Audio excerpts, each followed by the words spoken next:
छुआछूत तो सर मानता है, ऐसा मन करता है सर गंगा जी में सर डूब के मर जाए कि सर छुआछूत जो मानता है हमसे। अछूत सर मानता है यही कि सर जो लाश लेके सर जाता है ना सर, उसको जलाते हैं तो अच्छा उठाते पुठाते हैं सर, कपड़ा उतार लेते हैं तो वैसी से सर वो कपड़ा सर हम लोग पहनते हैं। जलावन भी सर हम लोग जलाते हैं, वही जलावन सर जलाते, उसी से सर हम लोग को अछूत मानता है।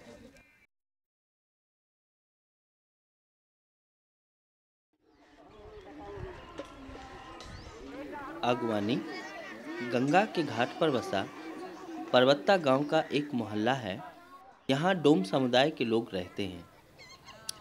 सदियों से चली आ रही हिंदू वर्ण व्यवस्था के अनुसार यह मोहल्ला गांव के बाहर बसाया गया है, जो तथाकथित नीची मानी जाने वाली जातियों के लिए मुकर्रर है। आज़ादी के इतने साल बाद भी इनका अपना कहने को कुछ नहीं है, क्योंकि मनुस्मृति इसकी आज्ञा नहीं देती। तो सर हमको मन है कि बच्चा बुतरू को पढ़ाएं लिखाएं, स्कूल भेजें और कुछ बने। सर करता है कि मन की मोटरसाइकिल पर घुरें, गाड़ी पर घुरें। सर तो पूर्ति नहीं है तो सर कैसे घुर सकते हैं। सर मसान घाट से जीवन पालन चलता है।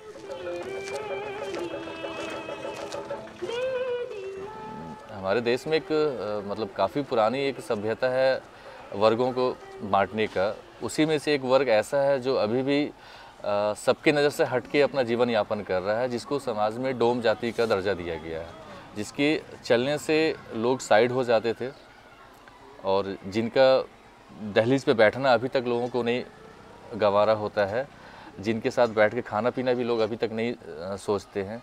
तो ये ऐसे वर्ग के लिए हम लोग लड़ रहे हैं पिछले 5 सालों से। बहिष्कृत हितकारी संगठन जड़ और अमानवीय व्यवस्था के प्रति लोगों के उत्पीड़न से उपजी एक आवाज़ है, जो उस पूरी व्यवस्था का बहिष्कार करना चाहती है जिसे उन पर जन्म के साथ ही थोप दिया गया है। इसके सूत्रधार बने संजीव, जिन्होंने इनके साथ मिलकर छुआछूत और जातिगत अत्याचारों के खिलाफ सुनियोजित ढंग से सांगठनिक पहल की। पहले डोम के सर यही स्थिति रहे कि केकरे जुट्ठा पत्ता उठा के ले आने रहे, अले गंदगी मोने रहे सब जात न कि डोम छिके जुट्ठा उठावे छे, चाहे कहीं लेटरिन साफ करवावे रहे, चाहे मरी उरी उठा के ले आने रहे केकरे तो बनावे रहे, थी करे रहे, अले से लोग भेदभाव माने रहे। आब जे छै से जब से संगठन जुड़ल है तब से डोम के दबाव भेले, न जुट्ठा उठावे के न जाए के ओकरा यहाँ।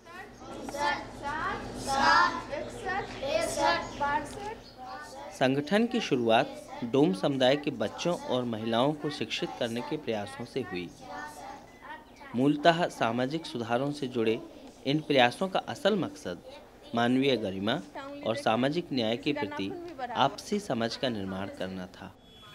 गंगा के इतने करीब होते हुए भी इन्हें गंगा से कलश भरने की आज़ादी इस व्यवस्था में नहीं थी। इस कुरीति के खिलाफ बहिष्कृत हितकारी संगठन ने पहली दफ़ा सन 2006 में केवल 175 महिलाओं के साथ परबत्ता में एक कलश यात्रा का आयोजन किया गया।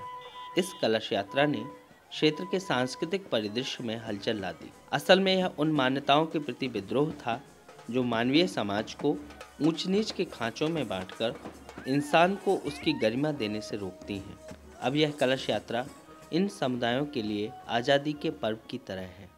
कलश यात्रा से बहुत हमको ताकत आया, संगठन भी बन गया और बुद्धि भी खुल गया और सब कुछ एकदम ठीक है। अखनी अब कोई नहीं बोलता है कि डोम है फलना है। लेकिन जब हम लोग 26 जनवरी और 15 अगस्त मनाना शुरू कर दिए, डोम के लोग झंडा फहराने लगे, क्योंकि उनको नहीं मालूम था कि झंडा क्या होता है। तो एक पर्व की तरह वो आते थे, पूरा ढोल बाजा हम लोग बजा के पूरे बाजार में घूमते थे, फिर किसी बुजुर्ग डोम से झंडा फहरवाते थे और बुनिया और मीठा हम लोग खाते थे। उनको ये लगा कि अरे वाह, झंडा हम भी फहरा सकते हैं, बहुत बड़ी बात थी उनके लिए। एक राइट, जब इनको ये अधिकार मिला तब इन्होंने बोलने लगा कि सर गेहूँ चावल बच्चे को घर में मिलता नहीं, कैसे खाएंगे। तो डीलर से बात किया तो बोला कि इनका तो कहीं कूपन ही कहीं नाम ही नहीं है। तो ओवरऑल कहीं नाम नहीं था इन लोगों का। तब जाके हम लोगों ने फिर इनका नाम वोटर लिस्ट में जुड़वाया।